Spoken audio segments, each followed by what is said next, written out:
welcome everybody. This is Whiskey Wednesday Weekly. Tonight we have a unique, to me, a very unique and special guest, and I've always told myself I'm not going to use that term lightly when it comes to special guests, because I think every guest is special. However, to me, this gentleman, due to his age, his history, where he's been, what he's accomplished, this is Ray Stryler. He's 81 years old, going to be 82 in a couple months. And his story and his background and what he's kind of done and accomplished has always been amazing to me. And interesting enough, and I know you guys are all going to think, is there not anyone else in the Stryler to interview? But they are, they're close friends of ours, obviously. But Ray kind of started it all. So the fact that I get the kind of head honcho of the Strylers is impressive, and that's kind of where I wanted to start originally. But it's super nice to kind of have everyone go back and see those videos and then be able to hear your story and kind of it might make more sense to everybody. It might make more sense. Too. Yeah. With that, welcome Ray Stryler. How you doing? Thank you, Ken. It's my honor to be here. I twisted your arm and asked you if I could do this. Yeah. And you finally relented and put me on the list, and now it's my turn. So yes. Well, I do appreciate it, and we'll get right into it pretty soon. Obviously, I have my little timer, but I'm going to start out, just so everyone knows, I'm going to do a little bit different tonight, because not only because Ray probably hasn't drank in how many years? 100 years. Okay, long time. All right, so obviously we've had guests who haven't drank and chosen not to drink, and that's totally fine. But in honor of him, I'm going to take it easy, because I don't want the story to get lost later on and have me get a little too buzzed and forget to bring up things. Plus, I'm going out to dinner after this, so I kind of have to be somewhat, buzzed, not so much hammered. So thank you so much. So I'll start off real quick, and so what that means is I'm actually just going to take little half-ounce tastings, and then just kind of, we can get that later, I guess, on his $1 million table from probably China. Don't worry about that. Yeah. So anyway, these are just half ounce little sips I'm going to be taking and sipping throughout the interview, and then of course I'll start my timer for the next one. But let's get into that. So Ray, let me ask you. I didn't tell everyone. This one's actually Warbringer. It's a Southwest bourbon with mesquite smoked. I did open it earlier in the week. Not my favorite, but only because it's a different style of whiskey. It's not your traditional. It's got that mesquite flavor, so it's a little bit more of a burn. It's got a little bit of that in it. That's really interesting, because in my days, if you wanted a whiskey, you just go in and say, give me a whiskey, and it was one brand. And here you see 10, 20, 30, 40 different brands. It depends on what part of the country you were in, but you just say, give me a whiskey. And I guess that's a good point, because whiskey has become more popular. I mean, obviously, like you said, the older whiskeys have been around, but it's kind of become this thing now, especially out here in, during this time frame where whiskeys are just kind of popping up. Not that you would know that, because you don't drink a lot, but like you said, just give me a whiskey and you probably would just drink it. Which brings me actually into, so tell me a little bit right now, Ray, give me a little bit of your current situation, obviously being 81. What's your family like now? Marriage, kids, how many, all that good stuff? Well, it's been a long ride and a wonderful ride up to this point. I've had many different epiphanies along the way, many different turning points, going right instead of left, and I don't regret any of them. I'm very happy with the end result. I've accomplished a little bit along the way. And now I'm in the phase of life where I want to give back. It's more pro bono, and especially with the family. And then when I'm invited to lecture in Asia or places like that, it's pro bono. I do it. They cover the expenses, and I go and I lecture, and I really enjoy that. So that's where I am today. Right. But how many kids do you have, and then a wife, and Heidi's still your wife? Well, Heidi's been with me. She put up with me for 55 years or something like that, a long time. And I couldn't have had a better choice. For me, it was love at first sight, but I had to kind of work on her to get me, get married. But we worked around that. Good. And we have two of my boys, Alex and Mike, one of whom you already interviewed. Right. And the other is Rob Harder, of a different mother in Germany. He's German and speaks 2 languages very fluently, and probably 3 or 4. He's an amazing kid, and I talked with him this morning. He's up in Joshua Tree. Yeah, he moved back, or he moved to the States, not that long ago. Yeah. He's about Alex's age, a little bit older. And then 6 grandkids and 2 great-grandkids, and I'm just having the time of my life watching them develop and grow. Right. Because my second career was education. And so I take a great deal of pride and enlightenment in working with those grandkids and watching them develop. That's based awesome. upon what I read and the philosophy and what have you. Yeah. That's awesome. That's awesome. So bringing that up, I wanted to kind of hit on, in all fairness, obviously, before we get into these, I try to get a little bit of understanding of the people's backgrounds and such. So understanding Ray's story a little bit, obviously Ray and I actually have kind of a unique relationship. His son doesn't golf, but me and Ray like to go golf every once in a while. We've had some good discussions, and we've had some good golf. And and he's taught me a lot. So. It's not every day you hang out with an 81-year-old and learn from their knowledge, and it's just not every day because they're really not. There's plenty of them, but not a lot of them that and go out and meet. But bringing that up, so I know a little bit of where you're from. You're from a small town, if I'm not mistaken, right? I think it was Missouri. Small town in Missouri, right in the center of the United States, Crystal City, Missouri. Okay. And there are 2 very famous people from Crystal City, Missouri. You're one of them? Thank you. But the other one is Bill Bradley. Bill Bradley ran for president, and he was a senator. Oh, okay. Ball player for, who did he play for? The 76? Oh, wow. Basketball? Professional. Oh, yeah. 76ers. He was a professional, and he went to the Olympics early on when he was at Princeton, and they beat the Russians, which was the first time unheard of because we are amateurs. Yeah. We went to the Olympics back then, and all of them were professionals and earned a lot of money. Right. And he happened to study Russian, Bill Bradley did, at Princeton, so he was up against this guard who just spattered him all during the game, and the referees wouldn't call it. And so right at the end, it was like tied up, or actually U.S. was behind. This is in the Olympics by 1 point, and right at the end, this Russian tried to do the same thing to Bill Bradley, like smash him again, and Bill Bradley just gouged him and in Russian told him, "Hey, get off me! You've been on me all." And popped 2 points, won the game. So the Americans won the Olympics against the Russians. Right. First time ever. And that was in basketball. Basketball. Nice. Yes. That's the first time ever, and it hasn't done. Well, obviously it's Up till happened that time. since. Yeah. Because we were always amateurs going into the Olympics. Now we're pros. Yeah. Over the last 20 years, I think the last 5 Olympics we've had pro teams. But back then, the amateur was a big deal because, like you said, it was a tough thing. So bringing that up, you talk about a small town. I think you had mentioned, obviously you were not from a lot of money, and your father, was he a farmer, your father? Well, no, he worked in a factory. Oh, okay. But he did some farming on the side. Okay. Because the background of our Stryler family, a lot of farming and carpentry work.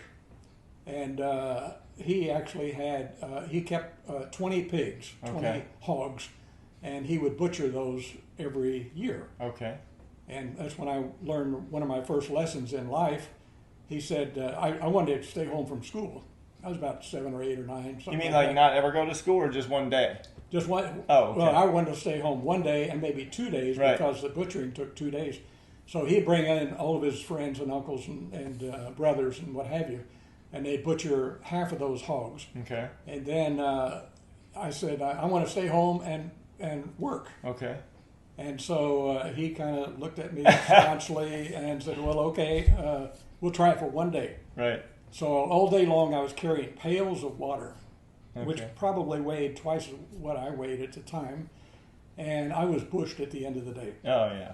So we had dinner that night, and we happened to have the first time I ever had brains from a hog. Nice. And eggs, and my dad made me eat it, but it was pretty good.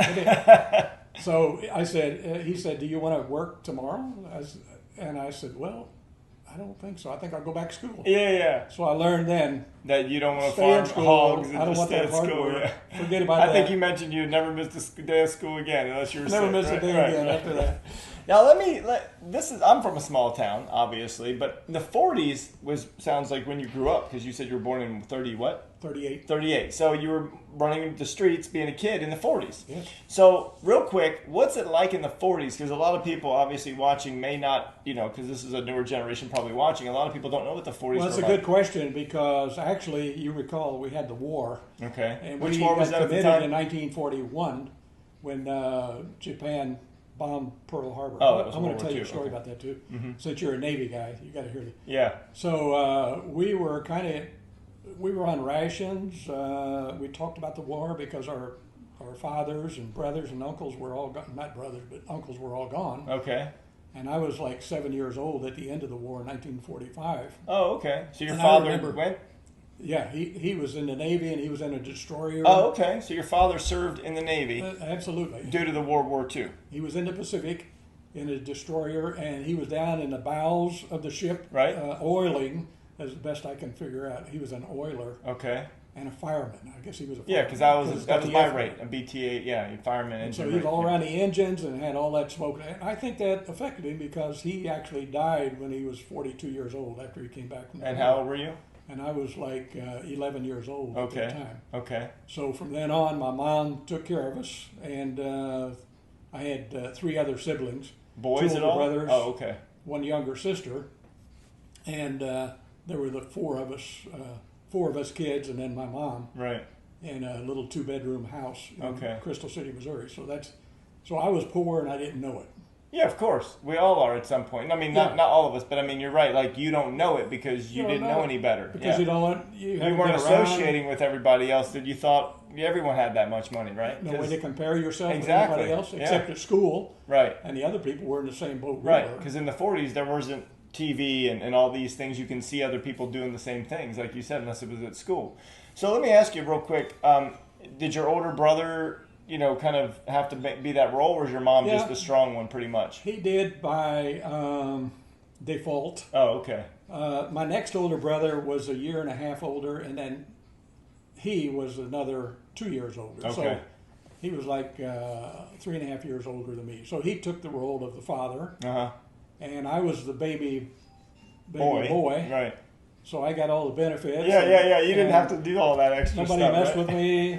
I could do what I wanted to. I was my Right. mom's favorite, so I could get away with anything. Yeah. And I did. Now, are your brothers and sisters still alive today? We're all alive. We have every week we have an audio meeting with Really? siblings. There's one on the East Coast in Hagerstown, Maryland, Okay. and then Know 2 that in well. Crystal City and in Missouri, and then me. 2 people still live in the same town they stayed? Yeah, in the same house. Oh my gosh. Now that house was built in 1938, the year I was born. So I was the first one To christen that house. be born Yeah, in that yeah. house and live in that house. And then later on, my sister purchased that. Well, we gave it to her. Right. When my mom died, the boys gave it to my Right. sister. Right. And she refurbished the whole thing, rebuilt. Her son was a builder. Yeah. And now it's like a brand new house, but it's like 6 bedrooms instead of 2 Wow. bedrooms. Wow. Interesting. Well, before we get to the next step, my timer went off and I have to pour another little bit of. But while I'm doing that, I'm going to ask you a question. Yes, sir. So, you talked a little bit about your childhood job, how you turned it down and said, hey, I'm going to go with, more of the school route. But then you mentioned, I believe you had 2 other things that led you to kind of where you ended up being more of an older gentleman. So I think you were a fireman or something? As a young boy, you got a job When I doing went something? to the Forest Service right after high school, I was 17 years old when I graduated from high school. Oh, okay, me too. Early, yeah. And I went to, and that time frame, if you're born in January, Yes. you go to school, and if you're born in December, you go to school. So Yep. there's really 1 year difference. No, it's the same thing. I'm a late November baby, and That's I right. started at 4 years old. So I Yeah. got to graduate at 17. I was yeah. a little guy, and the rest of them were 1 year older than me. So I got out to the Forest Service, and that's the first time I ever officially told a lie. I told the government I was 18 years old. Right. But I actually added on another year because I had to tell them I had 1 year experience to get that job. And the way I did that was I had my brother who had worked in the Forest Service a couple of years before. He worked in Boners Ferry, Idaho. Boner's Ferry, yikes, that sounds... Boners Ferry was wiped out with a flood, and therefore all the records were wiped out. Oh, jeez. And there's no backup. So I pretended to be my brother with all that experience. Oh, there you go. I asked my brother, I said, tell me all about what's a Douglas fir tree, what's a ponderosa pine tree. Right. Just so you could get a job, right? You know, and I went in and I went in and I audited for the job or whatever. Right. Interviewed for the job. And Carl Marsh, he took me in, but he looked at me with a jaundiced eye like, is this kid really 19 years old? I mean, I had a baby face in the first place. Totally with you. I understand that. No, I mean, I was the deal. As I'm saying, I was always blamed of being like 12 years old, and I was like a senior in high school, and I'm like, come on, man, give me a break. You always want to be older when you're young, and then you always want to look younger when you're old, right?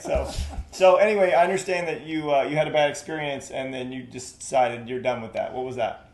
In the Forest Service, we did a couple things. We in order to break the boredom, when we fell trees down, we would wait until the tree started falling down towards the guy, and then we would holler timber. Right. Prior to that, you wouldn't give him a break. So a lot of times you'd... It was like daring, right? It was like some kind of like stunt fun, right? Game, it was just fun, yeah. A stunt for fun. And also to refresh your skills in chainsaw operations and getting out of the way when the tree fell on you. Okay. So one of those times a tree fell on me. It was a burning tree, and it landed on my back, and they rushed over and chainsawed off the limbs and everything and got me out of there. So I have scars on my back. Okay.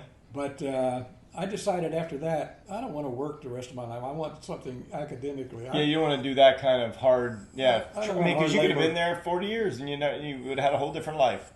So when I went back to college. And Okay. And then I pursued my career after that. So let me ask you, talk about college, because knowing that you were in the Army and you were an officer, correct? Yeah. You went to college 4 years, but if I'm not mistaken, and I apologize for my ignorance if anyone is in ROTC, but what is ROTC versus going to school? Because I know Zach is going to college, Yeah. but he's also in ROTC. Is it a class or is it a separate thing you have to do, or how does that work? ROTC is Reserve Officer Training Program. Got it. And it teaches you about leadership and how to control the emotional behavior of other people. And in other words, to get them to do what you want them to do. Mm-hmm. And that's what the Army's all about. Now, you were in the Navy. Right. And I told you I'm going to tell you a story. I'll tell it to you real quick because it's important. When Admiral Nimitz got the word... Oh, the Nimitz. You know who... Hold on. You were everything. alive when Admiral Nimitz was like an actual admiral, not just a ship named after the admiral? I was, but I mean, I was a kid. I know, but that's pretty cool. Anyway. But I know the story behind him because the Japanese bombed Pearl Harbor because they ran out of fuel. Okay. And they had to have some place to go, so they thought they would go that route. So when they came in and bombed Pearl Harbor, that guy was fired, and Nimitz was hired. And Truman called Nimitz and said, "You got a job now. Get on out there." And this was along about early December. Okay. And then on Christmas Eve, right, he arrived in Pearl Harbor. So he arrived on Christmas Eve. Right. And they said, "Well, surely you want to tour the area." He said, well, yeah. And so they went around and they looked at all the destroyed ships, the Arizona and all of those. And so the escort officer at the end of the tour, he said, "Now, Admiral Nimitz, you must be pretty depressed at what you saw." He said, No. To the contrary. He said, "God did 3 things important, and we are so lucky. And I will tell you what they are." Okay. And he said, number 1, the Japanese came in and they bombed all these ships, and there they are right there in the harbor. Mm-hmm. So we don't have to haul them all the way back to the States. We just take them over to the dry docks. That's number 2. They left the dry docks. So he could carry them over and repair them. Right. And number 3, if they had bombed the hilltop, not far away, about 3 kilometers away, they would have gotten all of the fuel. Oh, man. And if they put 1 bomb in the fuel, the whole thing would have blown up. They missed that. They missed 3 opportunities. So Admiral Nimitz was not looking at the negative part of it, right, which everybody else thinks that's what I would be doing, right, looking at all the destruction. No, he was looking at the positive side. Oh, nice. So anyhow, that's that's a Navy story that you know about. Yeah, that's awesome. ROTC is to learn about all those things. I got you. Oh, learn so about that's what you learned about. Okay. And learn about what other leaders have done. As a matter of fact, another guy just wrote a book here, General Mattis, who was the Secretary of Defense for Trump. And then he resigned, and he wrote this great book. I read the book. It's all about leadership. But the thing is, in ROTC, you learn. So what I did in ROTC, you go 4 years. Okay. And the reason I did is because you get paid the last 2 years. And I was looking for money anyhow to get through college. So they paid me $27.50 my last 2 years to go for each the month. year? Each month. Oh, each month. Each month, $27.50, and I put that against the tuition. Okay. Tuition was only $35. Right. And we were on a quarter system, not the 3. Oh, okay. And where did you actually get your degree from? What college did you go to? I would call it at that time Southwest Missouri State College. Okay. All right. But what happened was, in my case, between my junior and senior year, you go off to a summer camp. And there are about 150 other schools that go to that summer camp. We went to Fort Riley, Kansas. And you also now go to Fort Bragg, North Carolina. So where I went in Kansas, Fort Riley, Kansas, had about 4,000 other students there, 100 and something other schools. And it just so happened that I enjoyed that, and I turned out to be number one. Number one of all those people. So that's when I call that a turning, an epiphany, a time in life. Yeah. Changed my direction. And I said, I'm pretty good at this. I think maybe I'll just join the Army and stay in. Okay. And in ROTC, when you get your degree, your baccalaureate degree, 4 years, then you have an option to go in as a second lieutenant, which is the lowest rank of any officer in the world. Correct. A horrible rank, but you have to go through that for 18 months. Right. Hey, at least you're an officer. I was enlisted. As an officer. Yeah. No, at least you're an officer. That's a good thing. So you get, at least you're an officer, but so what? You know, Right. You not only Of the officers, you're the lowest, right? You not only get kicked around by the officers, but the enlisted guys kick around. Yeah, like well, in my case, like the Chiefs and the 07s. Because they're smarter, and the they have E7s, experience, and they know what's going on. And they can care less about your little 19-year-old ass, right? They're like, screw you, or 21, yeah. They're like, you don't know shit, yeah. That's hilarious. I've got many stories on that. When I was a young second lieutenant, and then I had 42 people I was responsible for, and my sergeants were all like World War II vets, Korean War vets, and I didn't know anything, but I managed to get through that. Yeah. Well, you probably had a good head on your shoulders, so they probably, even though they gave you the chops and everything and busted your balls, they probably still were like, you probably weren't a butthead. I can imagine you were probably a level-keeled guy, respected that they were going through all that. Because I know there's some officers that when I was in there, you're like, dude, you're young as I am. You know, they felt their shit didn't stink. And nothing against them. I'm just saying, like, I could see that would be a different time, for sure. I know the deal. Yeah. So I did forget to talk about this last whiskey. It was just the old Jamison cold brew, and again, I went with that because it's light and it's coffee based. So it's an Irish whiskey with coffee infusion. But because we waited in between that, I'm going to do the Tullamore Dew, which is an Irish whiskey. This is my next one, and then we're going to get into Ray's Army actual career because that's kind of not why he's here. Because he's done. What's funny, when you're 81, and you still serve 24 years in the Army, you still have like 40-some years to do something else with your life, right? So, because when I joined the Navy, I was like, man, I don't want to get out. I would have been 39. And I thought at the time 39 was super old. Like, I thought that's going to be my... No, I'm just like, you don't know that as a kid. You don't realize 39, no way I'm staying in for 20 years. What am I going to do, I'll be old. Yeah. I'm 48. I'm in the best shape of my life. Little did I know. But it would have changed my life, so I'm glad I took the route I did. That's about the time I got out, when I was a little bit over 39. I think I was 42 or something like that. Yeah, because you stayed 24 years. And I got out and I went to another career after that. Yeah, so we're going to get into that one. But because you were an officer, did you say that you were like a Green Beret or a Ranger, so you weren't just your average? Well, a Ranger is a school you go to. Okay. And I was a Ranger, so okay. I wore the Ranger tab all my life. Mm-hmm. And Special Forces is a unit that you go to. Right. But in order to go there, you have to be qualified. Mm-hmm. So I it's like the SEALs for the Navy. You were a Green Beret? Yeah, I was a Green Beret. Okay. And what happened was I saw where the money was. I Right. followed the money. So you get money if you go airborne. So I went Okay. airborne. All right. You get money if you go to combat. So I volunteered 2 years combat. And you hadn't met Heidi yet, right? And you get money scuba diving. But at that time, we didn't get money, but I scuba dived. I was the officer in charge of the scuba diving of Europe at the time. And so I went where the money was, more or less. Right. But Special Forces, I started over in Germany in about 1963. Now, were you a U.S. Army? I was in the Army. Okay, but you I've were been in the you Army went to- about a year and a half. Okay, and you got stationed in Germany. And then I saw these Green Berets come in one time, and they put on a demonstration. They jumped right in the middle of town, put on a demonstration. Right. I said, that's what I want to do. That's what you want to do. And I said, you mean you make $110 extra a month? Right. For That's a jumping lot of on money. airplanes? Yeah.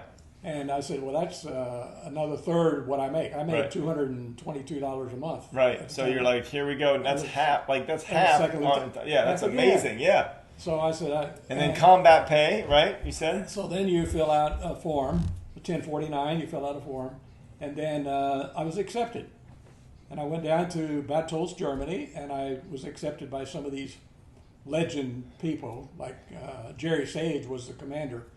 And Jerry Sage was the guy who, and we found out later, and he really kept broadcasting it. He was the guy who did escape 12 times from the Germans, World War II. Wow. And they made a movie, and it's called The Great Escape, I think it was. Yeah. Yeah. And I know Steve that movie. McQueen was the guy in there. Okay. So Jerry Sage would sit us down once I got down there, the Bad Tolz, and the wives included. He said, "Now you watch this movie because I'm in it." And then he was the Steve McQueen. Yeah, he pumped himself up a So little we bit. had to go to the Post Theater and watch this movie of the Green Beret. No, not the Green Beret. That was later. Right. Of the Great Escape. Okay. And it was a good movie at Yeah. the time because hey, that's our boss right Right. there. Right. It's kind of cool. Yeah. Now, I think I know a few answers to this only because I was reading up a little bit earlier. So. You talked a little bit about some near-death experiences, in our comments before. One being the tree, obviously, falling on you. Obviously, that could kill a lot of people. Fortunately, you were in a job where people were around you. Then you just brought up things like jumping out of an airplane. Did you have any weird things happen there when you jumped out of airplanes, or was it... So you jumped out of hundreds of airplanes, or, what was that about? I only jumped out 35 times officially and then 3 times unofficially. And Well, I've jumped out 0 times for purpose reasons. I have 0. I can't believe you. I didn't even know that about you before we did and this. the that you first jumped 6 out. first 6 jumps I had, I got in an airplane and I never landed. In other words, I jumped out of the first 6 airlines that I took Right. because I drove Oh, down I to see. You Fort never Benning, landed with them. Yeah. Okay. and then I anyhow. Yeah. And then So how was finally- jumping to you? Was it scary, or you just did it? How? Well, the way the Army works, they train you up quite a bit. Like 1 week of ground training. It's only 4 weeks. Right. 1 week ground training. Second week is try the equipment. They build up your confidence that you have a lot of confidence in that parachute. Okay. So by the time you jump out, You're confident. You're Yeah. just following the things. Okay. But as far as the fear factor, Right. fear factor comes in all the time, whether you're in combat or jumping out of an airplane. Mm-hmm. Or whether you're in unknown territory. And so that's one thing you learn, how to overcome the fear factor. Right. How to get up in the brain, figure out where that is, what to do about it, and make your own decision as to what you're going to do. So Wow. we got through that process many times. So I'm trying to wrap my head around it because I know there's so much information in your head and memories, and you seem to just be able to bring it up really good, which is impressive to me. But what I'm trying to figure out is, to me, when I always think of Green Beret, and I know it's probably far-fetched, but Rambo was a Green Beret, Yeah. Is that, I know it's a movie, but did you actually train, this is Ray, you're 82, almost 82 now, did you have to actually fight people hand-to-hand and really get into that stuff just for training, or was Think it? about it. I never got close enough to have to fight hand to hand. Okay, I always had a weapon ahead of me, and I had people around me. I had guards on both sides. okay. I was. But you went into combat, correct? Many times in Okay, combat. okay, First year and the second year. Okay. Both times. But I always never had to use hand-to-hand combat, but we learned it. right. In fact, I taught my platoon that when I first, as a second lieutenant, Mm-hmm. because I learned that in Ranger School, and how to do the throws, Right. and the So you could kick my ass still today, probably, all is that what stuff. you're saying, right? So I learned all that. And the funny thing is, when I had my platoon, I lined up. I had 42 people, so I lined up everybody with somebody, and then I forgot to line up myself. I only weighed about 150 pounds at the time. Oh, wow. But my platoon sergeant was like 250 pounds, and he was the champion, heavyweight boxing Oh, champion of the geez. Yeah, division. because back then they boxed within, like, that was a thing, yeah. Sports were a big thing then. Right. Football, basketball, and boxing. He was a heavyweight champion of the division. Uh-huh. So I looked at Sergeant Quinn, and I said, oh, shit. 100 pounds on I you. forgot to pair up somebody at least my size. Right. And I'm wondering, now he was a real stern guy anyhow. Again, Korean War vet. Right. And I thought, is he going to let me flip him or not? I don't know. I said, well, what the hell? I'm standing in front of my 40 people at that time. Right. He and I are in the front, 41 and 42. And I said, here's the way you do it. And I'm just saying a prayer to myself. God help me. I hope he lets me do this. Right. But I just came out of Ranger School, and I could do anything. You Right. know. I mean, Ranger School prepares you just to go cross country any which way. Yeah. Water, air, whatever, and take on all the. So anyhow, I grabbed him and threw his butt right on the ground like that. And I looked at the platoon, and they were all like, eh. Yeah, big eyes, excited. Yeah. I said, now let's get on with the training. Right. Now you were the officer, and were they enlisted? I was a second lieutenant, and they were all enlisted. Enlisted. Okay, that's how it worked. Okay, so you were in charge of the 4 enlisted. sergeants in there, and then Got it. platoon sergeant. Okay. So I could talk about these stories on and on. That's my problem. I feel like I have to control the interview, but I also want to just hear everything because that's the part I wanted to focus on the most. Is not because you're not amazing after, and we got plenty of time to talk about that. But I just feel like when you know someone, and this is the reason for the video and what we do it for, is that me and Ray have had several conversations, and I love his knowledge. I've really focused probably on more of his what you've done recently, because that's current to you. But to me, like when you hear someone's story, not just where they grew up, because we all obviously grew up and we all had times that we went through and stuff. And, I've almost died a few times, almost drowned myself just in a pool. And like we all have those close experiences, but rarely do you get to meet someone like of your, I guess, what you've been through with the Rangers and the different, that they're out there, but not that I'm sitting in your living room, And so to hear these stories is just amazing to me. And the other thing was, you talked about jumping, you talked about scuba diving or snorkeling or scuba diving, yeah. You talked about jumping out of planes. You were in Vietnam, correct? Yeah. Twice? Yeah, 1966 and 7, and 1969 and 70. And again, for money, if I'm not mistaken. Well, the first time I was in Special Forces, yes. Second time, it was really kind of career oriented. Like, I went, after in 1967, I come back to the States, I had one assignment. Then I went to the advanced course. And then the only option after that was go back to Vietnam because they needed captains at that time. We were losing them right and left. And so I volunteered to go back, and then I worked with I actually got promoted to major just before I went back. Okay. So when I went back, I went in as the operations officer of a battalion. Okay. And as an operations officer, what you do is you make the plan for the next day, and then you supervise it, and you take your troops out to the area where the intelligence tells you the enemy is, and then you go after them. And so I would fly around in a helicopter all day. Matter of fact, I wrote a letter back to Heidi, and I said, send me a donut. So you're with Heidi at the time, okay? Yeah. All right. Oh, yeah. I left her both times back, and God bless her. She just did a wonderful job taking care of the kids when I was gone. So I said, send me a donut. And she said, what's a donut? And it's a round thing you sit on when you're in a helicopter so you don't get for the butt. Yeah. Because I was in a helicopter all day. In fact, I got 9 air medals. 9 air medals. Okay.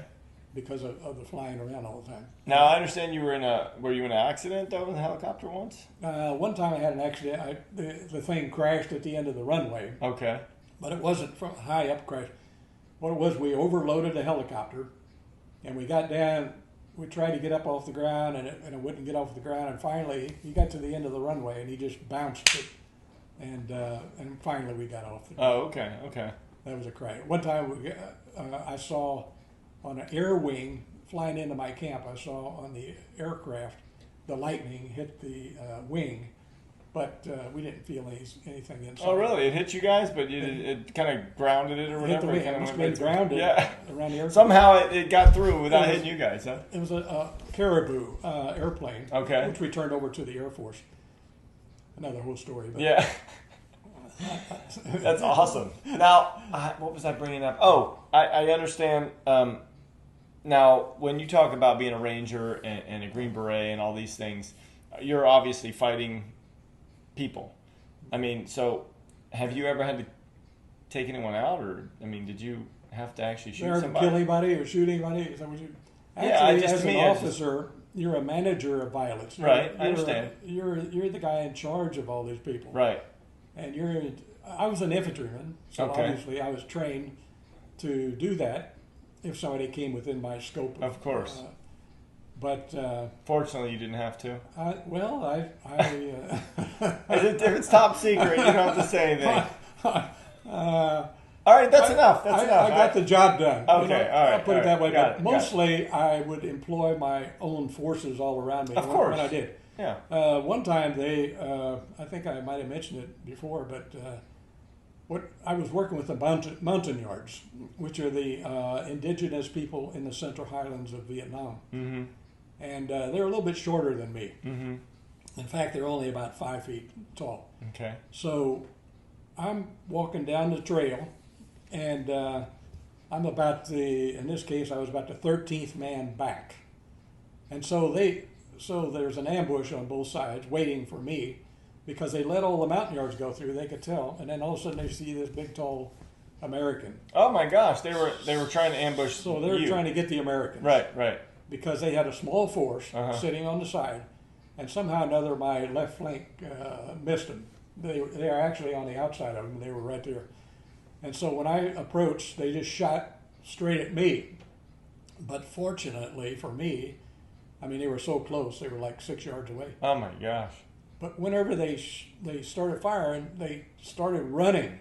Okay. And when they did, they pulled the weapon up. So the first round hit right up on top of my head. Oh my gosh. And kind of hit the skull, creased the skull, but took my hat off. Yeah.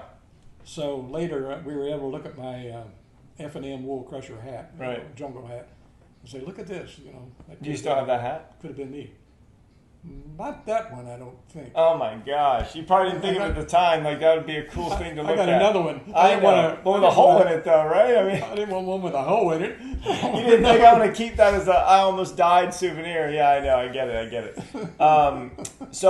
But you did get a Purple Heart, I understand. So I do. Before we get done with the military career, because I'm going to move on after that. That was a different operation. Okay. And funny thing about it, we were actually on operation out around my Special Forces camp. And the further out you get, the more involved you get with the Viet Cong and the North Vietnamese. So we were out there at kind of the terminus of where I normally go. Mm-hmm. And sure enough, we ran into a little ambush. And we got into a skirmish. We're firing back and forth. And the M79, we were firing that into the location. What is that, like a missile thing? It's a... Is that the one where they drop it in? A little rocket. Oh, okay. So it's not a gun. Okay, got it. Anti-personnel rocket. All right. It explodes out and it gets 5 or 10 at one time. And so that went into an ammunition location, which blew up. And then we started getting RPGs back. And sure enough, I got a shrapnel right there. So you actually got hit in the stomach with a piece? Right smack in the abdomen, the stomach. Now, the funny thing about it is, and then they put me on a helicopter and I go to the 18th Field Hospital in Nha Trang, and I was out for about 24 hours. When I woke up, the Viet Cong, who was in the same battle with me, only he's the bad guy, he was laying next to me, and they had his chest opened up and they were massaging his heart and trying to keep him alive and all that. Well, he didn't make it. So I told the nurse, I said, I got to get back to my camp. I said, just give me some food. I'm hungry. Right. And I'll be okay. And they were worried that since it penetrated the abdomen and went into my intestines, that could be a real serious problem. I'd get really sick. But I didn't. I was in pretty good shape. Okay. But the funny thing about it is my medic, Larry Van Horn, he couldn't spell abdomen. So he decided to use another part of the anatomy and spell what he could spell. So he said Captain Stryler was shot 6 inches above the penis. Okay. The penis. Right. And of course, when that hit the band, right, single sideband radio, everyone thought you got shot in the all penis. the special forces guys knew about it, so they thought, well, that's the end of that, No more kids for Heidi. No more kids. And the next time, actually, I saw a couple of my special forces buddies. They said, "I thought you were dead." No, just got shot 6 inches above the penis. I'm good. That's amazing. That is amazing. Well, I could probably, like I said, listen to stories all day about that, but I do want to get to more of his stuff because he has like 3 other chapters that I've just learned, just by reading some of your stuff. And again, more of that to come. I am going to take a second because now I'm dipping into 3 bottles I've not had. And so this Redemption bottle I picked up when I was in Vegas last week. I'm going to just give it a whirl. This is a brand new bottle. I haven't even cracked it open. So taste that, and then we'll get into the next chapter. That's actually pretty good. I really appreciate the questions that you ask. Oh, yeah? They're right on, and I can see where you're going. You're trying to develop the whole person concept. Yeah. And it's you just do an incredible job as an interviewer. Well, thank you so much. Well, I'm excited about. I honestly just love everything about your story. So I will tell you that after Ray, 24 years in the Army. I mean, like I said, I feel like I should just hug the guy. Like, that's how much I love listening to his stories, because even only 4 short years of my career, there's so much respect that goes into the people, because like you had mentioned, I think he had brought it up a little earlier, a lot gets left behind when you talk. Let's give a quick shout out to Heidi then. So I think you had mentioned that you had an officer, or he said that he was telling you that you're not even the real heroes, correct? It was the people at home, right? Well, I say that too. The wives are the most important, because think of what they have to go through. And I can synopsize that by when I would come home from Vietnam after a year, and then try to figure out who's in charge of doing what. Well, here I am.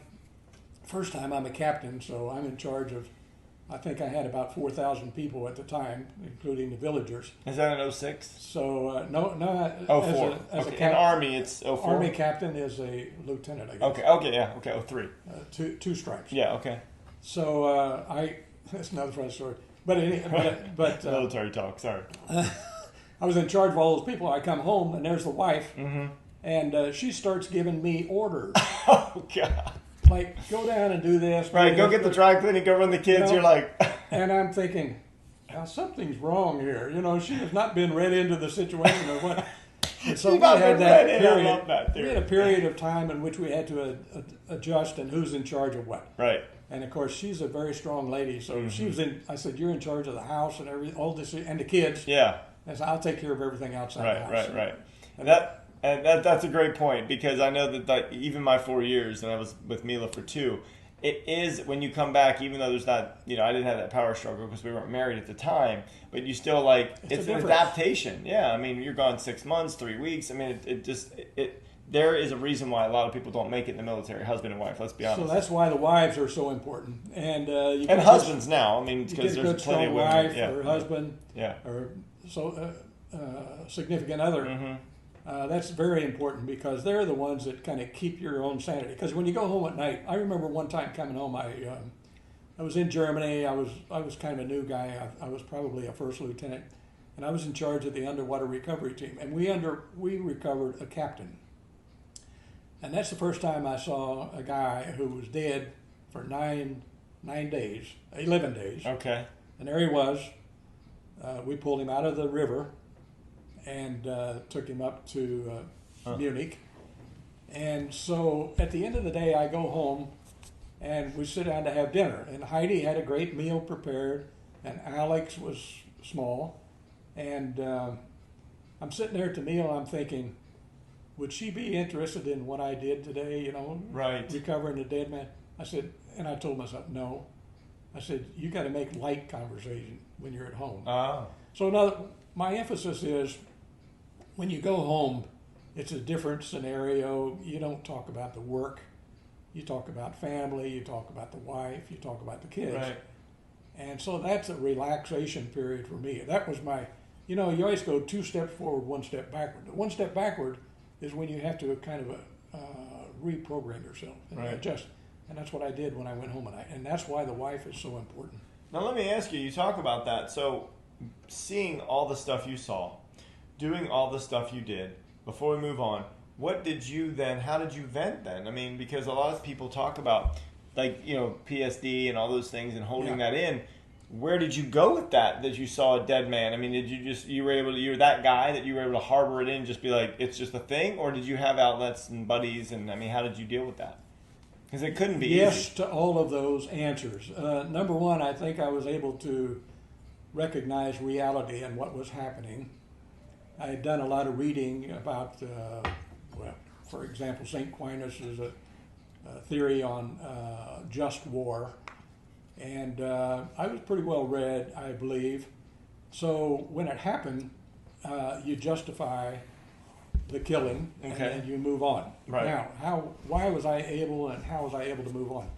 Well, I stayed in the Army, so I had colleagues that I could discuss it with. Okay. Now, you don't go home and discuss it with your wife, Right. like I said, but you can discuss it with your buddies who's also had the same kind of experience. Like you and I are military. Right. We understand each other. Right. You were 4 years in, hard work and all that stuff, and I understand that, and you understand my background too. Mm-hmm.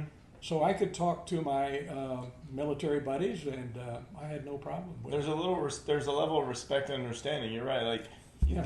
I mean, it's not like I said. It's hard to describe something to somebody if they weren't there. Yeah. So even though I have 4 years in the Navy, I still love your stories because I don't even know. Like, I just couldn't imagine being there even after I went through some things. But it's like you're a whole different Well, person. you have different experiences. Yeah, but yours are unreal. Like, I just can't believe you're still here. I mean, to me, it's like the bullets and the missing of this and jumping out of planes, and you're just still sitting here hanging out, having a great life in Carlsbad, California. I mean, so let's get into that, though. So the next step, actually, I'm going to have another drink just right. because I need one, and this one's super sweet. It's called Cooper's Mark Peach. Now, peach obviously is, sorry, there's some banging in the background. There's someone building a house, I guess. So you went to, what is that noise there? That someone was in the house, but it's fine. No burglars. Don't bring out your Green Beret. You're gonna scare me. he's instinctual. Look at him. He's like, oh, who's in my house? You want to get into the next phase of my life, which is after the military. Well, here's what Only happened. because I want people to know. You have something else. Go for it. Let's go. All right, so I get out of the military Yeah. after 24 years. I'm a young guy, like we just talked Yeah, about. you're 39. Yeah, And I still have another career ahead of me. And but you didn't know it, right? So I look back on what I had done. Actually, in the military, I'd done a lot of training, and fortunately for the military, they sent me off to a couple. I was able to get 2 master's degrees in addition to my baccalaureate degree. And so when I got out, I said, well, I might as well stay with teaching and academics and education. And I decided that because when I went for a job, I had plenty of opportunities when I got out. I'm but sure. Yeah. they were all kind of, they were government contractors.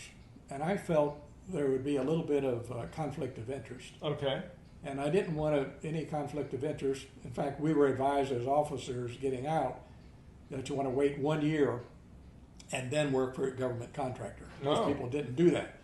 They just jump right into They government needed a contract. job. They're like, hey, we're gonna go do But it. I respected that, and I didn't want to violate that idea that maybe somebody looked on me like I got the job because of the military. So Oh, I anyhow, see. Okay. so I started interviewing around, and they said, well, what can you do? I said, well, I can organize chaos. Yeah. I can jump out of airplanes. I Right. can take a nuclear bomb behind the enemy lines. They said, no, we don't need any. That's of not that. applicable to. Not applicable. That's not on the checklist. Right. So I said, okay, I better get more education. So I went ahead, and 3 years later, I got my doctorate degree, and all of a sudden, all the jobs in the world opened up. That was amazing. What I found in life is the higher education you go, the more opportunities open up. Whenever you close down one door, new doors open up. Correct. And so I was on my way over to Phoenix. And what did you get your degree in? Sorry. To say again? What did you get your degree in? Education. Just blank education. Education Okay. with a minor in psychology. All right, so you're on your way to Phoenix, you said. So I'm on my way to Phoenix to accept a job with the University of Phoenix as the dean of the business school. Okay. And on the way over, my fraternity brother said, "Why don't you come by here and talk with us a while?" So I did, and he introduced me to the executive vice president of the Institute for Professional Development. And I went over and talked with him for about 6 hours, and I took a job with them instead of the University of Phoenix. deanship. Okay. And that's what I mean by opportunities just open up Right. right and left. Yeah. And that brings up a point that the longer your title is, the less significant you are. Now, I agree. Yeah. I heard this from a guy in the Pentagon, a friend of mine. He said, a guy who has all these vice presidents, he said, forget about it. So I had my title at that time was Vice President for Academic Programs, Special Academic Programs, Institute for Professional Development. I mean, imagine what my title was like on a card. Right. It took up half the card, yeah. So after 7 years of that, and good years, I learned a lot. We can talk about that too, but I decided, well, I'm going to shorten that down to CEO or president or something. So I started my own company. Okay. And I started Education 2020. And what year was this? And that was about 2000, about 1998, 99. Okay, so why did you call it Education 1999. 2020? Because we're in 2020 now. Yeah. So why did you call it 2020? Well, at that time, Just curious. believe it or not, my grandkids were being born about that time, like Cole was born in 1998. So I thought by the time he graduates from college, that'll be the year 2020. And so that's one reason. Okay. The other is 2020 is kind of catchy because of the programs and everything else.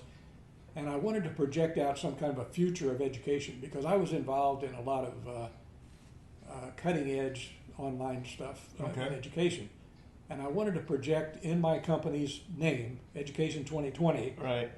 that was something for the future. It was not back in 1998, 97, or Right. whenever I started back in then. Huh. So I don't want to pass over this because I feel like, you didn't breeze over it because you want to kind of move this along. But I feel like there might have been some skipping in there. So after the military, you did this whole education thing. How long were you in school? Well, After the military? 3 years. 3 years to get my doctorate degree, and at that time I was teaching school right here at Army Navy Academy. So you did get a job in teaching? Yeah. Okay, got so it. that paid for a little bit, and then I was able to do The one right here in Carlsbad? Yeah. Are you Army Navy serious? Academy. I was teaching over there. Oh my God! I And- love that school. And I was working on my education at nighttime. Yeah. Because when I got out of the military and I went down and I started teaching, I said, well, this is only 40 hours a week. Right. What am I going to do the other 40 hours a week? Right, because you're used to working 24 hours a day pretty much in the And military. that's when I went to get my education. Okay, got it. And so in 3 years, I got my doctorate. And then at that time, I just kept my office right here. Got I it. had an office in Phoenix, but I would never go there Okay. because I travel all the time. Right. So I kept my office right here, and I've been here ever since. That was 1986 when we moved here. Right. So actually, I've been here all those years. Okay. Let's not do math right now because I'm not good at it. Don't do 96, it. 2006, so The only thing I know is it's longer than any time I've ever been in any one place at one time because Yeah, I think your son mentioned that when he was growing up, you guys moved all a lot. we moved. I moved 21 times, and they moved about 16 times. Okay.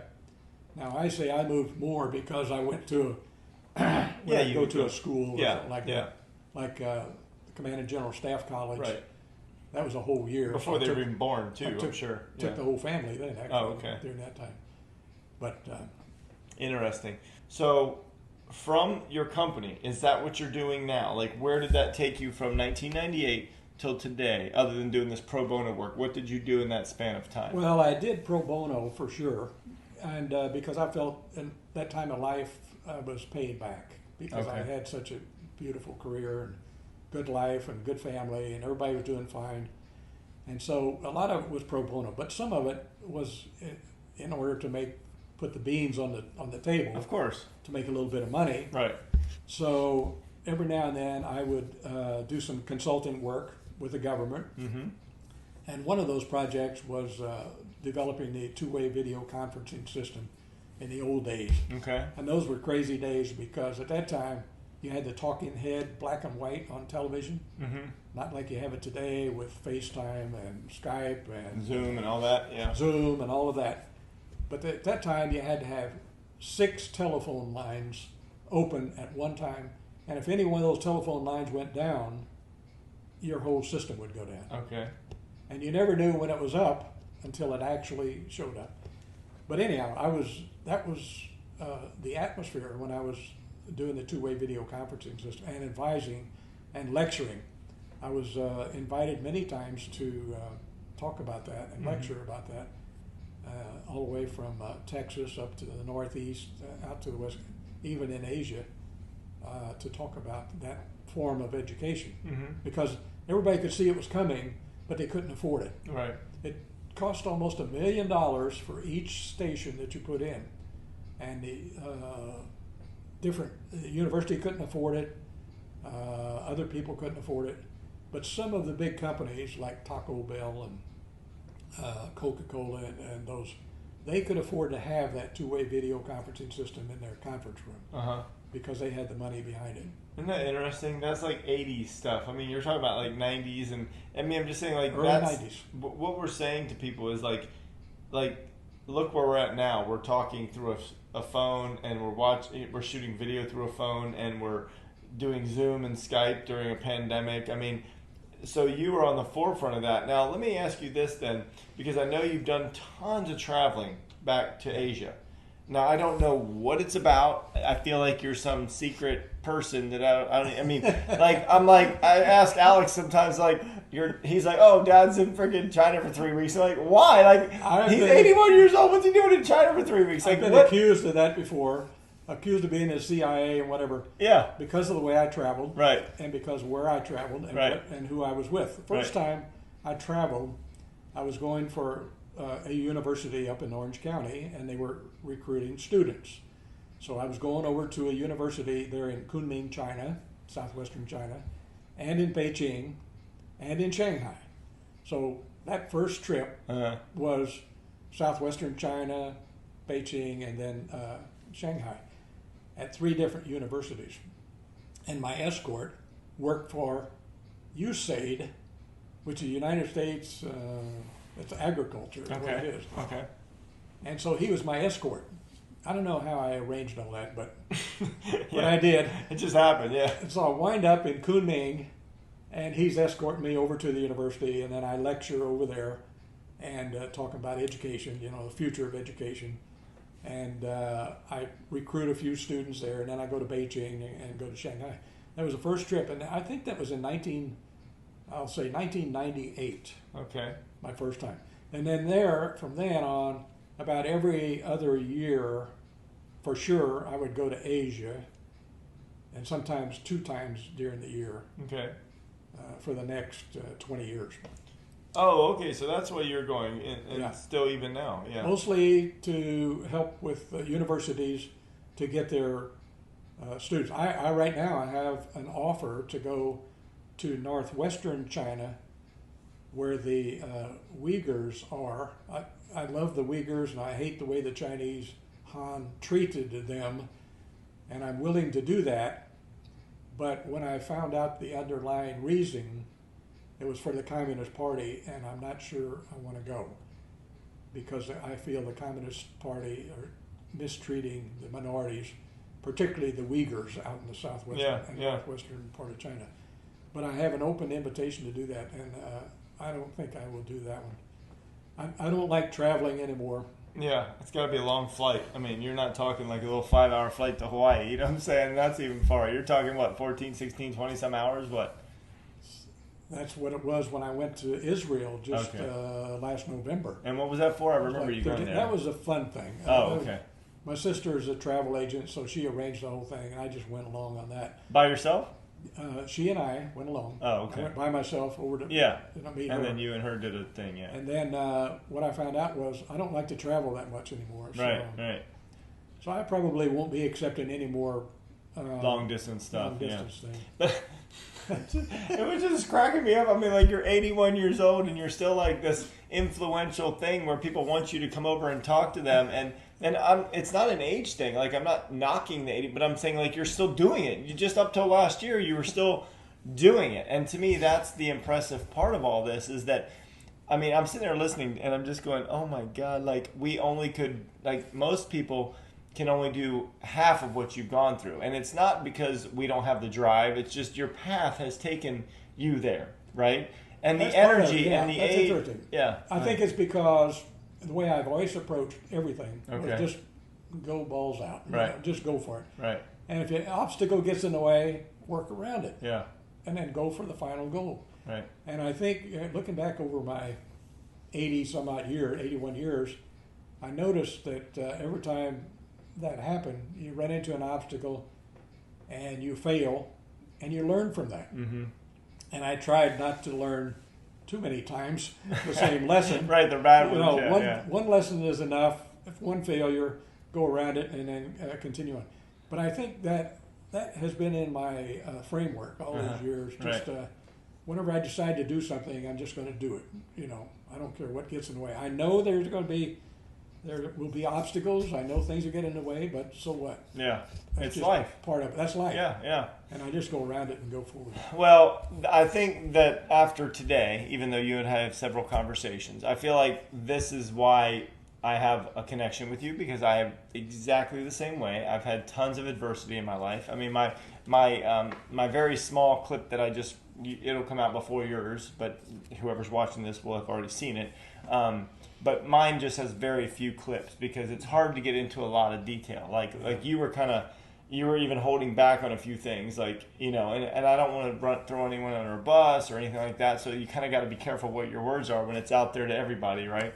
So there's certain things that I know you've seen, done, experienced that we weren't able to even touch on, right? But ultimately, the whole point of this video series that I do, and everyone that's on here, has dealt with adversity at some point. This is not a comedy. It's fun. We have light. We laugh a little bit. We joke.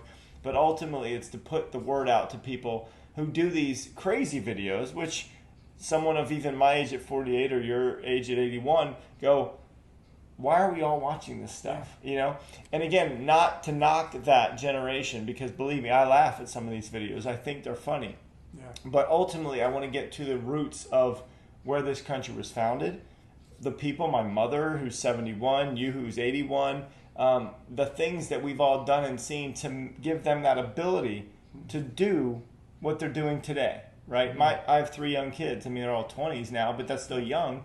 And for them to sit back and be like watching all these things on their phone, they don't realize what we had to go through, and then you had to go through, and even generations before that had to go through to make that happen. And here you are creating freaking video conferencing like the old school way, black and white, lecturing on it, and we're all sitting there just using it to death, not knowing all the people that had to play in it. So where it came from. Yeah. That's, to me, one of the reasons why I certainly wanted to sit you down, let alone multiple other people. Well, I admire you for that, because I think the young people can learn from that, just like we've learned from our forefathers. Correct. I mean, they stand on our shoulders.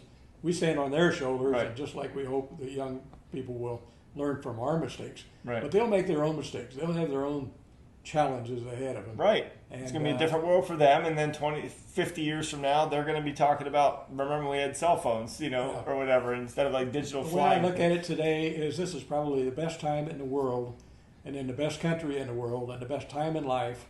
And some people don't look at it that way. They think there are too many challenges, too many alternatives, too many paths to take. But I look at it very, we built this the way it is today, and the young generation can learn from it and move forward and do. There are a multitude of opportunities right now for young kids, and I just hope they latch onto it, learn from our mistakes. Like I said, I made several in my years, but you learn from each one of them because it gets recorded right up here. Right. And you don't want to do that again. And the body is such a beautiful machine. It is a and machine. The brain is Yeah. such a beautiful machine that it has a way of filtering out the bad stuff and allowing only the good stuff in there, if you allow it to. But some people, they only allow the bad stuff to come into the brain, into the amygdala, and stay in there, and then get compounded and get worse and worse. Well, you don't want to do that. So that's one thing we've learned in our days. You follow take the path which leads you to your goal, and it might be a rough path. It might be the untraveled path. But you take it anyway, because that's going to lead you to where you want to go. And don't fall short of that goal. Don't accept something along the way because it's average, mediocre, and it serves a purpose. No, you just keep going. And the person who keeps going is the one who's going to wind up on top. Well, it sounds like he's Admiral Nimitz over here, talking about the negatives and how the positives. You quoted him earlier, how he saw these chips, and now all of a sudden he's like, that's not a negative, it's a positive. So obviously he's learned from the best. He's read the best books. He's written books, if I'm not mistaken. People have written books about him. Google him. I'm sure there's plenty of things under Ray Stryler. Raymond, is that your full name? Yeah, either Raymond. way, probably Ray Stryler on Google. You'll find. Just look at that beautiful, handsome face and then click whatever's near it, and I'm sure it'll be real. Well, with that note, I'm going to do one last snip of whiskey. But we are going to wrap it up, and you already got his closing thoughts. I mean, the guy just said an amazing speech, like you must lecture for some. I don't know, do you lecture? I'm joking. This is called Lost Republic. It's actually a California bourbon, which is not normal. Because most of them are on the East Coast, like you said, more of the Midwest or Kentucky. Southern, if they're bourbons. But this is California. Just picked it up at Costco. It looked good. I'm going to try it. That's the biggest one in there, so that means you have to drink more on that one than you do. Oh, that's a good one, though. Is it? Yes, I will be having more of that later. You saved the best of last. I did, and didn't even know it. Well, we will close. I know Ray could probably tell us a million more stories, and maybe we'll have him on again in another season. Because some of these guests are so fascinating and get a lot of people saying, hey, I want more of that story. But thank you so much for coming on. I do appreciate it. And just any last closing things? You already kind of did an amazing closing, but is there anything else you want to say, what you're doing now? I think we just talked about it. You're just enjoying life and dealing with family, right? Yeah, that's what it boils down to. I'm having fun doing this, I have to say. But we covered something earlier on, and that's like, you kind of assume or accuse me of having secrets or deep dark things like that. No. But what you learn in your old age is you just tell it the way it is, because we're not smart enough to tell a lie because we can't remember what we said before. So I just tell it the way it happened, the way it was, and that's the way I live life. That's a good call. Yeah. I feel very relaxed in doing that. Anytime I have some kind of a conflict in there where I've had to deviate from the truth, that bothers me, and that sits in there. So I got to solve that. I got to resolve that. So truth is the best answer. I mean, it's just it will set you free. It's a real thing. I mean, that saying is old, but it's the real one. And my mom is the same way. I mean, we're putting up little clips of her, and because she just says it like it is, you know, like everyone loves that about her, and that's what I love about you. So for that, everybody, thank you so much. Peace out. Whiskey Wednesday Weekly. Thank you to Ray Stryler, and we'll check you guys next week. Have a good night. Thank you.